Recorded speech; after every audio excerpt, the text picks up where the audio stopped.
What's up everyone, welcome back to episode 3, the final chapter of Jasper's journey to the world record. Look, you know what's coming, I know what's coming, I'm not here to waste your time, let's just rip into it. For the final time, let's go! Didn't go to NIC North Island Championships. Then we had the lockdown. Then we had New Zealand, so New Zealand was looking real smug coming out of the first lockdown and having competitions again within 7 or 8 months, but then we had to lock down again in 2021, which meant that the next competition you were in was Lyttelton Spring. That was in November, so yeah, that was another sort of 6 months essentially that was missing from cubing in New Zealand. So yeah, Lyttelton Spring. So just before I get to that, right after Dunedin, I got a new cube. I got the Usual Little Magic, and then when the lockdown happened, I just started grinding. By the time Lyttelton Spring rolled around, I was averaging like just sub 1.9. Getting a 2.1 average seemed like it should be easy. That's the Stephen Wintering. What's his last name? Wintringham. That was the Stephen Wintringham Usual Little Magic, wasn't it? Yeah, the Stevens YLM and a bunch of free time led to me getting sub 2. Yeah, nice. Thanks, Stephen. Which I was kind of keeping on the down low at that point because I didn't want a bunch of pressure. You're learning. You're getting smarter.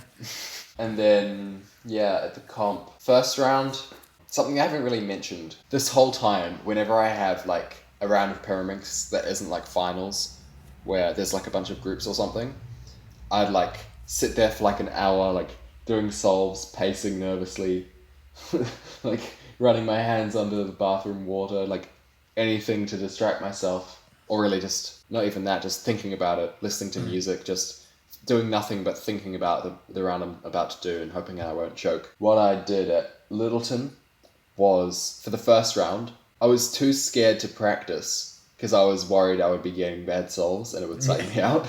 So I just didn't warm up. So then what happened was I didn't get very good scrambles, and because I wasn't warmed up, it took me most of inspection to like one-look them, so I didn't get really good solutions. Because by this point I was like looking at multiple different one-look solutions and finding the best ones I could at home, which is like how I got sub 2. So not only are you one-looking, you're looking and seeing various things that you could do and picking the fastest one. That blows my mind. But anyway, carry on. My first 3 solves were, I think, 231, 215, and 232. Not an ideal start, but if I really bring it back on the last 2, then I could get OCR, right? Then I got like a 209, and it was like a really good scramble, but I messed up. Like I fumbled the tips at the end, so it could have been way faster. And then I knew that I couldn't get OCR, and that I would have had a chance to get it if I hadn't messed up the solve. So then I was really annoyed after that. But my worst possible average was like 2.2 or something, so I wasn't too annoyed, but I was just, yeah. It was just one of those situations where after every solve I was like shaking my head and stuff and people were clapping, and I was... More sad Jasper results, more like banging times, but just you going, oh dang it, it was almost... Yeah, exactly. Then round 2. Yeah, there's been something that's happened quite a few times that happened again there. So I started with a 3.6. Yep, there it is.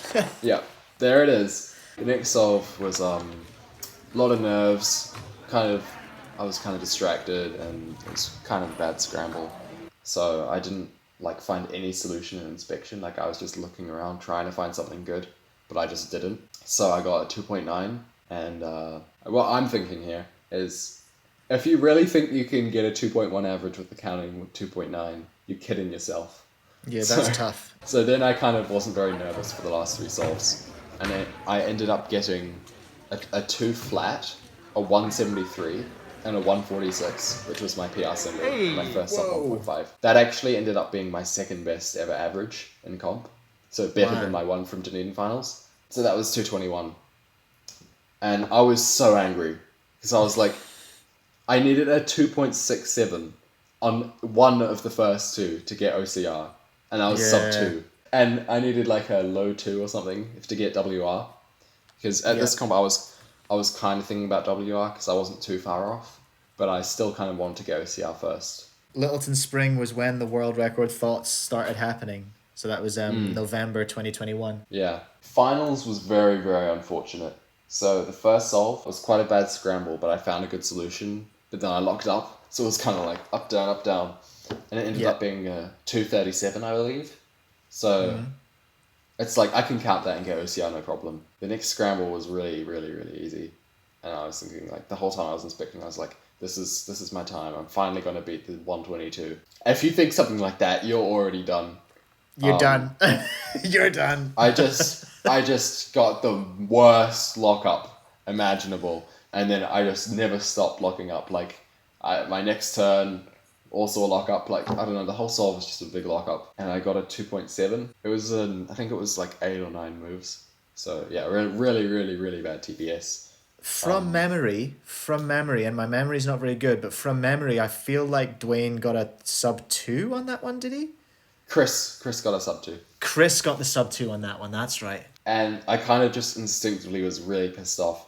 And all of the energy from like all my past OCR fails and like the last 2 rounds and the fact that I didn't have any upcoming comps and I just messed up the solve and now I had a 2.3 and what was basically a DNF, and I was just so angry, and it just all that energy went into me slamming my hand on the table as hard as I physically could. And then afterwards I was like, why can't I feel my hand? So yeah, the last 3 solves were kind of a throw. Like, I kind of tried, but when you're only feeling the cube with one hand, I was kind of worrying less about the solves and worrying more about my health. Like, yeah. I was like, what what have I just done? Like, is this gonna be a serious issue? Like, I remember at one point it was almost like do we have an actual issue here? Like, is this a thing? Yeah. So I got like a 2.2, a 2.4, and a 1.7, I think, which is pretty good for like having a hand with no circulation. Yeah. It was like a 2.3 average, so it was my worst average of the comp, and my worst average since like round 1 of Dunedin, and it was nowhere near OCR, and I just had all this time practicing and I'd gotten sub 2, and then I had 3 rounds to do it and I just completely blew it. So then I was super upset. And also my hand was really sore and I was worrying about that. But then one positive that came out of that was I was just like, there's no way I do well in 3x3 after that. And then I just did these really kind of sketchy RU spam solutions, so I didn't really need to use my left hand very much. And I just had no nerves because just thinking I was going to screw it up. So I started with a 9 and then I got a 6, like 2 mid-7s or something, and then another 6. And for the whole year, literally the whole year, I was going for sub 8. And like I kept messing it up, and that was kind of a side plot. But I just got it so easily. That was a 7.4 average, which my LPR was 8.3. So I destroyed it, and I just did like normal solving because I wasn't nervous because I injured my hand in Pyraminx finals. So I was pretty happy with that, and that's still my PR. Yeah, so that was Lyttelton Spring. So my first competition of the year was supposed to be Palmerston North, but then because of Omicron, I ended up cancelling my trip at the last minute, like 3 days before the competition. Mm-hmm. So I'd been grinding for that. So I was like averaging like just under 1.8, which was what the world record was then, because it was Simon's 179. But then there was a Christchurch Speedcubers Club that weekend, and that's when I got the 179 average there. So that was the Cube Club's inter-club record. And I was like, okay, that was cool. But I'm also kind of angry that I tied world record at the weekend I was supposed to have a comp, at an unofficial comp. Like, what if I just did that yesterday at the actual comp? Yeah, know? I think that's when it started to make sense to me. Like, I was starting to realize, okay, wow, this is going to happen. It's just a matter of time now. It's just a matter of time before you are properly like top 3 in the world. Like, it's going to happen. It's just a case of getting it done now because you just did it in front of me in full comp sim. So where did we go after that? So then I got COVID and I didn't practice for like 2 weeks. Oh yeah, true. That'll slow you down. And then I had a comp with no Pyraminx, Lyttelton Autumn. So I didn't really practice then either. True. Thanks, Chris. And then I got really busy with school. I started doing prayer again, but I still didn't get very much practice in before Taranaki. So my expectations going into the comp were pretty low. But I thought I could probably get OCR because I was averaging very comfortably sub 1.8 by that point.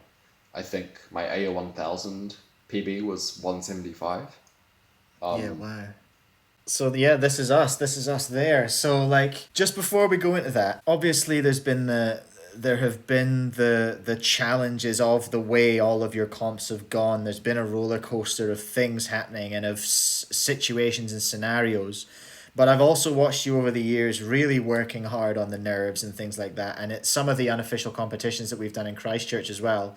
I've seen you like implement different tactics and things like that. You had a really long method at one of those unofficial comps of like you would listen to music, and then you would breathe, and then you would switch the headphones out to the ear defenders, and then you would solve. And there's been like various different techniques that I've seen you work on. Have you consciously worked on those warm-up routines? Yeah, I kind of just tried a bunch of different stuff, and what I settled on for a while was just sitting there breathing for a really long time. And then shout out to James McDiarmid at Nats 2020. He because my first round average there was like the worst that technique had ever been. Like I was sitting there for like probably like 2 minutes before every solve. It was ridiculous. And yeah, he told me about Jack Kai, I think, at Worlds 2017 or 2019. He was doing a similar thing. And then he switched to like starting the solve really quickly. And apparently it helped him a lot.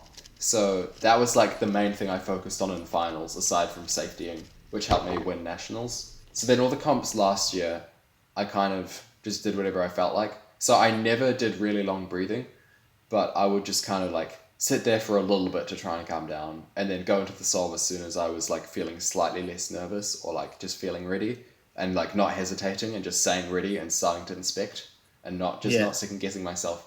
Because what happened was like, when you're nervous and you have all this pressure and like all these months of like imagining yourself getting the record and all that kind of thing, like once it comes time to actually do it, it's the absolute worst feeling in the world. You just have a huge pit in your stomach. You hear your heart thumping, like you're feeling sick, your hands are shaking, and you're sitting there in the waiting area waiting to do the solve, and it's horrid. Then when you get called up, like you don't actually want to do the solve, I find. You're like, I go up there and I just feel like I don't want to do this. Wow. I just want to go home. I don't want to do this. That makes me like, that was really what was fueling sitting there for a really long time, because I was just kind of trying to delay having to do the solve. Whoa, that's wild. So then when I kind of consciously forced myself not to do that, then it helped quite a lot. So I kind of settled on that as my technique, like unless I'm shaking really, really badly, like I just say ready as soon as I sit down basically now.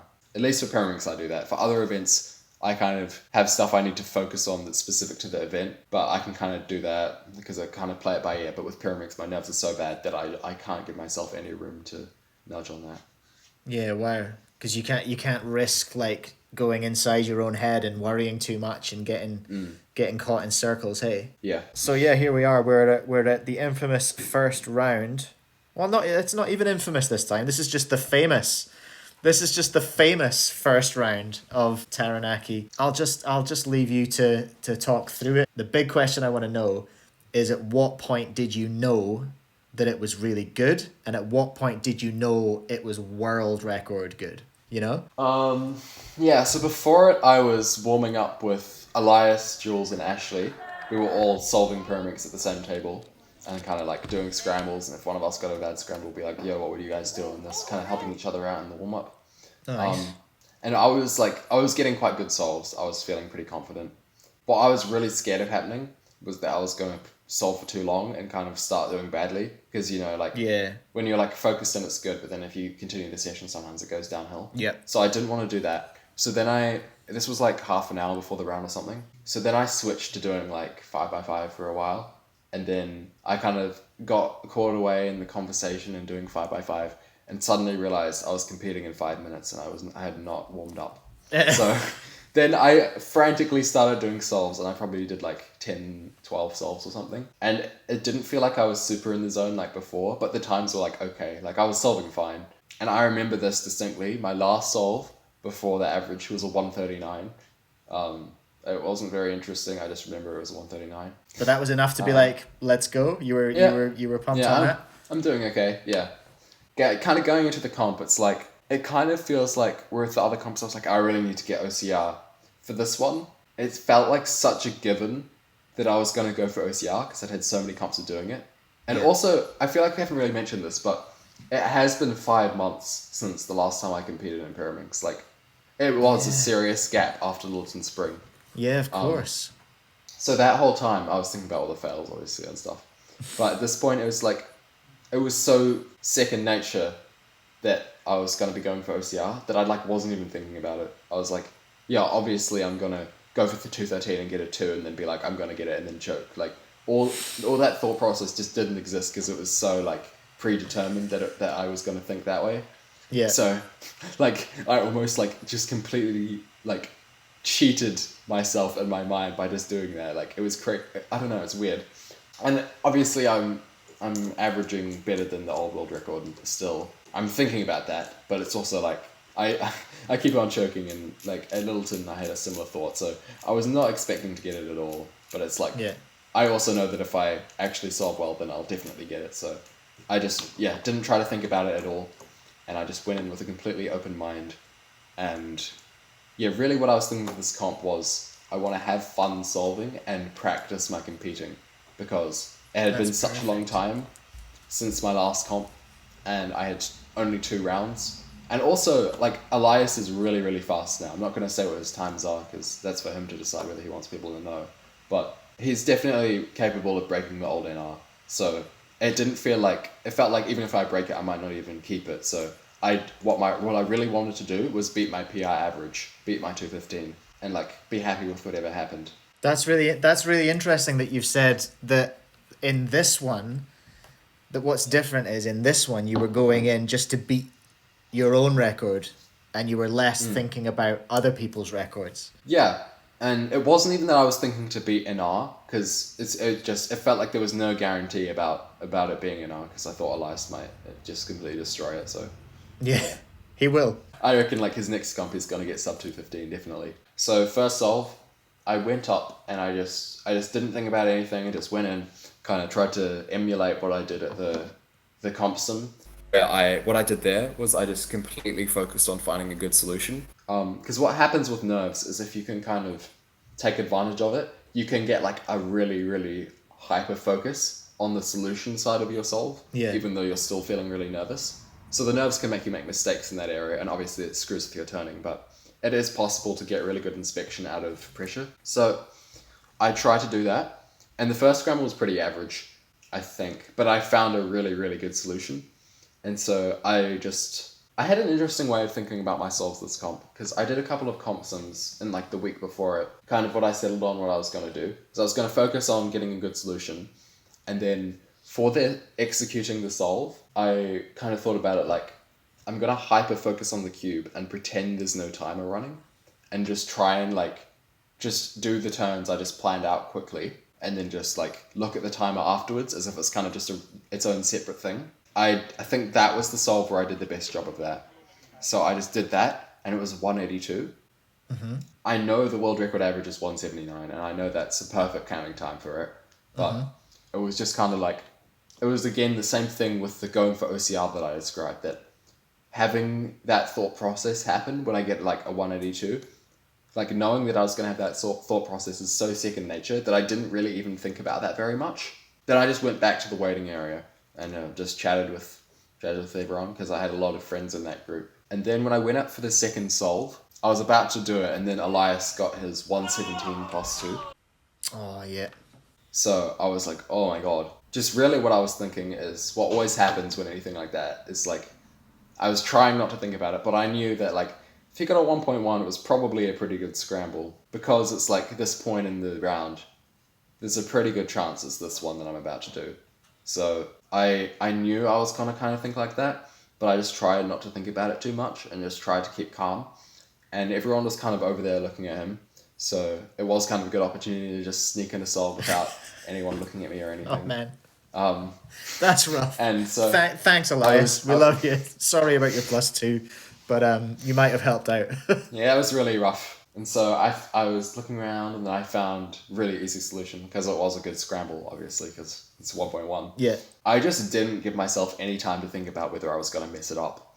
So I just went down, started the timer, did the solve, and I actually thought I did a kind of bad job. I was like, oh, that felt kind of slow. Like, I don't know if I really got anything good on that. And then I look down and I see a 1:15, and I'm like, oh my god, I finally reached the stupid 1:22. Let's go. 1:15 OCR! You can definitely see in the video, like I just go completely out of frame. And I was just so happy. And so I signed that off. And to be honest, because that's my first OCR, I was so happy about that I didn't even register that like the 1.1 was part of my average and that it meant my 1.8 was counting and anything else was going to be counting. Like, I didn't even think about that because I was just so happy to get an OCR. Yeah. To break the single. Then my third solve, I'm pretty sure it was similar to the first one. Like, I was pretty happy with finding the solution because I don't think it was super lucky. I just did it without really thinking. And then it was similar to the last one where I was really surprised with the time. Like, I thought it didn't feel that fast. Oh my but then God. it actually was. And so that was a 1:53. So then at this point, I have a counting 1:53, and my worst solve is like good enough to get world record. So I know that I'm on track. Like, Yeah. Who else knows at this point? Like, is this when people are coming up to you going, "Oh yeah, you know, you're on track. You're on track." I wasn't really thinking about that. Like, I kind of just tried to stay away from people. And then we also had, because we had like NR 1, 2, and 3 for Pyraminx all in that group. So we kind of had an agreement that we weren't going to talk about what times we'd gotten. That's smart.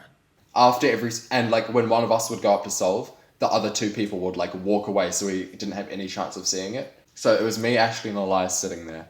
So like after each solve, we'd just go back and talk about something, anything that wasn't the round we were competing in. Yeah, wow. We did talk about it after the 1.1s, but Yeah. other than that, we didn't really slip out of it. And it was kind of the same, like, subconscious. I knew this thought process was going to happen, but I was like, oh yeah, those are really good solves. Like, I could get world record now, but yeah, I just need to do this next solve, and I'll think about, I'll like process everything in time for the fifth solve, but for now I just need to do this next solve. Just do this next solve. Then I go up, and this reminded, like, while I was inspecting, I remembered Carter Kukala's 186 Scube world record average, because in the last solve, he found a really easy solution, and then you can hear him say, oh my god, because he had to get a good time on it, and he knew that he was going to get world record. Oof.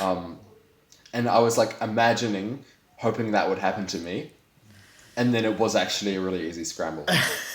So I was, like, not only was it was like a meta level, because I was having that experience, and I was also thinking, like, oh, that's what happened to Carter. Then I did it, and then I kind of started messing it up, and I was like, you know what, you're not going to mess this up, don't be stupid. Yeah. So then I finished the solve. And then I was like, oh yes, a 1.8. And then I was like, wait, that's OCR, let's go, because all the solves are sub-OCR. Yeah. So then I'm like, yes, OCR, let's go. Yes! Yes! That's OCR! I was so happy, because we just described, like, why I spent like 2 years failing OCR or something. I was so hyped, and then I was sitting there, and then I look at the times and I realize, like, at the worst case scenario is I have accounting, I think it's a 182, a 186, and a 153 is like my worst scenario. So I know from all my comp sims that that's a world record average, but I really didn't want to react to it or anything, or like actually admit to myself, just in case I'd somehow done the math wrong. Yeah. So I was kind of just standing there waiting for someone to shout world record. And then when I heard it, like, I was like, okay, yeah, math isn't going to randomly change because you're doing an official average. Like, that is world record. And then, like, it was so surreal because I've imagined it and, like, dreamt about it, like, so many times that it didn't even seem real. Like, I was reacting to a world record, but I was kind of in shock. Yeah. Like, in the video, like, everyone's, like, jumping around me, and I'm kind of just standing there, like, with my hands on my head, like this, like, what? Yeah. And then, like, I'm like, wait, I actually just got world record. Holy like, hell. what? So how did you, I can't even comprehend how you managed to keep it together for Solve 5. Because the story, again, as with any of Jasper's averages, the story's not over yet, is it? No. Well, I mean, to be honest, when I have my worst possible scenario is still world record average, I was like, I wasn't really nervous. Yeah, actually. true, of course, yeah. Yeah, I went in, found a pretty easy solution, and then kind of safetied it and got a 162. And so I'm like, oh yeah. And then someone said it was a 1.6 average. And I'm like, oh my god, that's actually good for me. Like, how does that happen? It's been so long where I've gotten like an average at like best case scenario. Like, I finally got something good, and I got a 166 average, and it's actually world record. Like, what the hell? Like, Wait. It's 1.62. Oh my god. 1.62.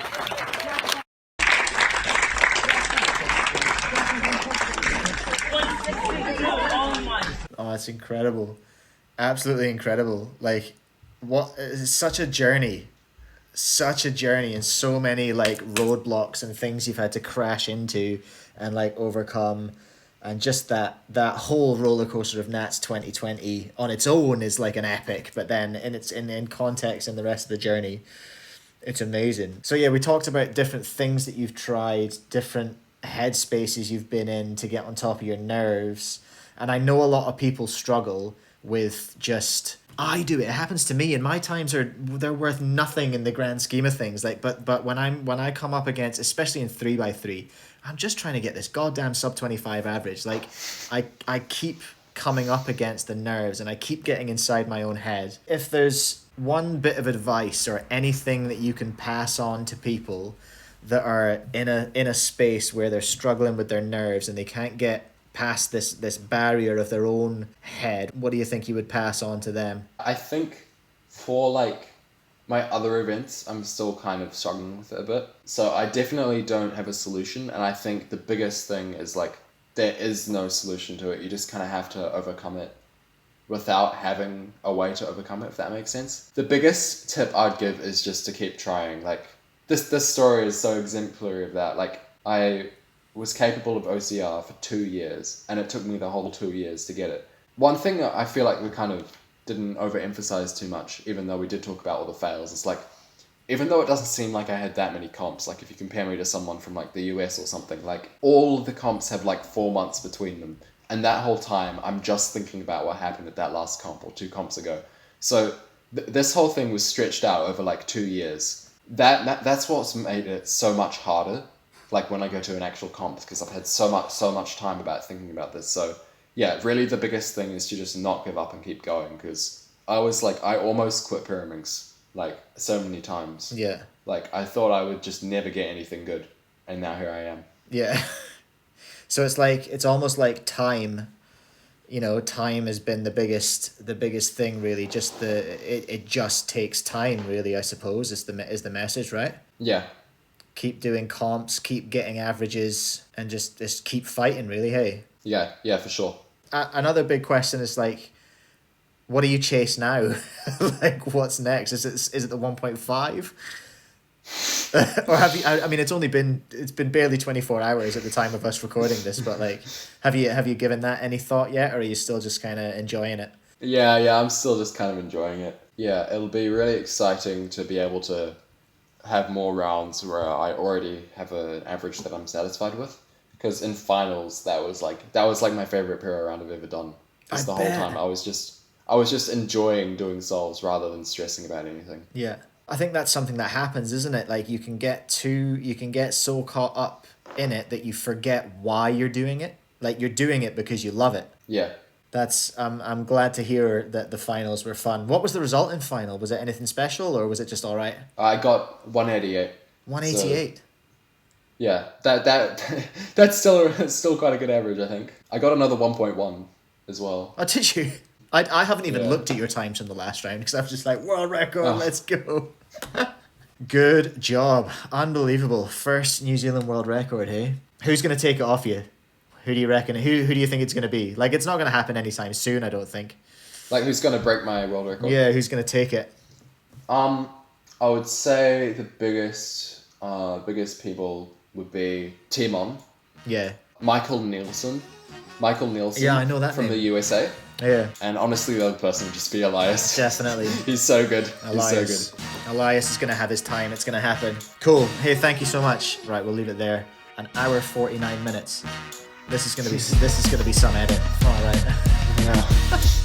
Okay, so there we are, everyone. We're done. We did it. What an epic. That was 3 half-hour episodes telling the story of Jasper's world record journey from start to finish. Thank you so much for watching. If you've watched all 3 episodes, you're a legend. Go and share the trailers with your friends. Let's spread this as far as we can. There are so many people to thank. I think I'm just going to go ahead and do a separate, very short little thanks video. But I will just say a big thank you to Jasper, of course, for sharing his story with us. And because this video is coming out on Mother's Day in New Zealand, let's give a shout to all the cube mums out there as well who help their cubelings achieve their dreams and get to the places they need to be and have the things they need to have. So yeah, that's it. Like I said in the previous video, if you want to hit the super thanks and make a donation to the channel, everything I make off this video series, of course, I'll split 50-50 with Jasper. Remember to like the video, subscribe for more, hit the bell, all that kind of stuff. And in the meantime, while you're waiting for the next video to come out, check out the playlist of this whole series and the trailers. If you haven't seen it all already, it's a good one to sit through. Put on in the background, just listen to Jasper telling his story. I'll stick my most recent video up here as well,